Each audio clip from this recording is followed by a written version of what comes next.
Hindi missiles, hindi submarines, hindi aircraft carriers. Ito ang kinakatakutan ng China ngayon. Isang maliit na drone, commercial parts, AI-guided, mura, marami, invisible. Mga boss, ito ang hindi pa alam ng China. At ngayon, Indonesia, Malaysia, Vietnam, at ang Pilipinas, lahat, sabay-sabay, nag-i-invest dito. Bakit ngayon? Dahil 35 Chinese warships ang lumabas sa West Philippine Sea noong isang linggo lang. Hindi next year, hindi sa hinaharap. At ang Code of Conduct, ang tanging diplomatic safety net natin, ay maaaring dumating ng huli na. Parang ayuda na dumarating kung kailan tapos na ang bagyo. Ang laro ay nagbago na. At isang maling hakbang na lang, haharap tayo sa isang sitwasyong wala nang balikan. 7 araw lang, mga lodi. Ang armed forces ay may bit-bit na resibo. 15 Navy warships, 20 China Coast Guard vessels, 35 total. Petmalu, no? 4 na lokasyon. Sabay-sabay. Hindi ito yung tipong naliligaw lang ang kapitan dahil nasiraan ng GPS. Hindi rin ito regular na patrol na nagkataon lang na napadaan.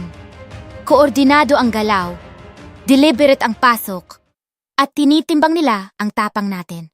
Sinusukat kung hanggang saan tayo iimik. Tingnan natin ang mapa. Unang salpukan, Panatag Shoal o ang Scarborough. 8 PLA Navy warships, 9 China Coast Guard boats, pinakamabigat na concentration. Pangalawa, Pag-asa Island, ang island na may Pilipinong nakatira. 3 warships, 3 Coast Guard. Pangatlo, Escoda Shoal or Sabina, 3 warships, 2 Coast Guard. Pang-apat, Ayungin Shoal, ang pamosong Second Thomas Shoal, kung saan nakahimlay ang matikas nating BR Sierra Madre. 1 warship, 6 Coast Guard.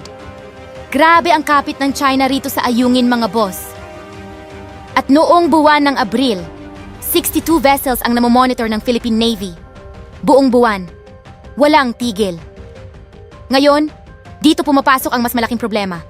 Dapat sana may kasunduan na tayo. 2002. Nag-sign ang ASEAN at China ng Declaration on Conduct of Parties. 23 taon na ang nakaraan. Wala pa ring binding code of conduct. Wala. Awit talaga. Ang mga eksperto ngayon ay malinaw. Hindi na pwedeng mag-delay. Pero ang katotohanan, little substantive progress mula 2002 hanggang ngayon. Parang asong tahol ng tahol pero bungal naman. Isang dokumento, 23 taon, halos wala. Ang bagong deadline, 2026. Ngayong taon, ilang buwan na lang. Pero heto ang twist. Habang nangyayari ang lahat ng ito, may sarili ring kwento ang China. Tuwing may aktibidad ang Pilipinas, balikatan exercises, patrols, resupply missions, agad may lumalabas na statement ang CCP. Nag-eehersisyo kami. Combat drills namin iyon. Normal operations. Pero ang AFP, sinabi mismo ng Philippine military, no synchronized activity na magpapakita ng tunay na exercise. Wala. Ekis ang kwento nila. Ang PLA Navy ships ay nandoon.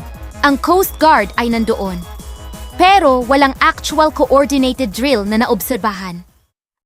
Ano ang mangyayari kapag paulit-ulit kang nagsabi ng exercise? Nagiging normal ang presensya. Nagiging bahagi ng background ang 35 warships. Iyan ang gray zone. Hindi digmaan. Hindi kapayapaan.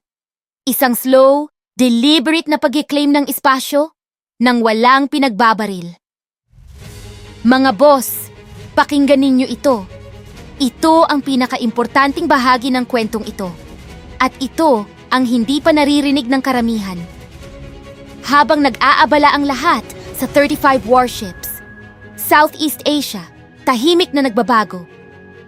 Indonesia ay nag-deploy na ng Angka surveillance drones mula Tanjung Pinang.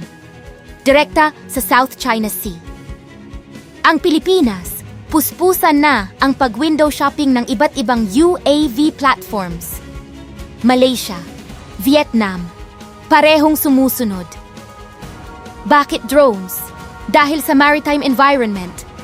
Ang pinaka-epektibong sagot sa isang fleet na hindi mo kaya i-match ng bilang ay hindi ang bumili ng mas maraming barko.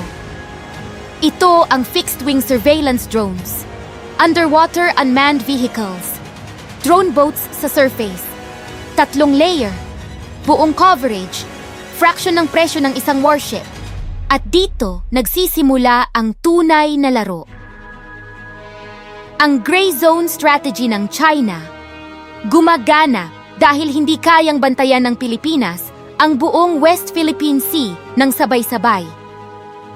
Hindi sapat ang mga barko, hindi sapat ang budget, hindi sapat ang tao. Kaya pwedeng pumasok ang China, dahan-dahan, lokasyon sa lokasyon. By the time na mapansin mo, nandoon na sila. Pero ang drones, binabago nito ang equation. Ito ang cheat code ng laro. Isang bansang may limitadong budget, pwede na ngayong mag-deploy ng maritime surveillance layer na sumasaklaw sa buong exclusive economic zone. Commercial parts, AI software, airframes na pwedeng i-assemble ng kahit sinong bansa.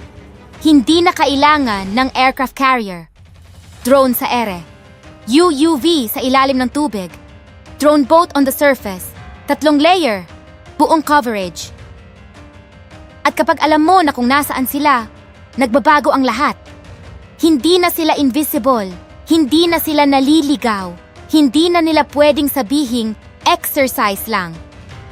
Kapag may drone na nagdodokumento ng bawat galaw nila, ang gray zone ay nagiging gray zone na may evidence. Hindi ito tungkol sa digmaan, ito ay tungkol sa visibility. Ang visibility sa geopolitics ay kapangyarihan. Pero bumalik tayo sa Code of Conduct. 2026 deadline. Ilang buwan na lang. Sa huling ASEAN Summit sa Cebu, pinuri ng mga leader ang progress sa negotiations. Pero ang mga eksperto ay malinaw. Kahit may COC, kung hindi legally binding, kung walang enforcement mechanism, papel lang ito. GG tayo dyan mga Lodi. Paalala lang, noong 2002, nag-sign din sila ng DOC. Pagkatapos, nagpatuloy pa rin ang gray zone operations, nagpatuloy ang harassment, nagpatuloy ang expansion. Ang papel ay hindi pumipigil sa mga warships. Ang West Philippine Sea ay hindi lang karagatan. Ito ang lifeblood ng Pilipinong mangingisda. Ito ang EEZ na kinikilala ng internasyonal na batas. Ito ang boundary ng ating kinabukasan. At ngayon, 35 Chinese ships ang nakatayo roon. Hindi sila humihingi ng pahintulot. Ang tanong ngayon, tayo ba? Hihingi pa?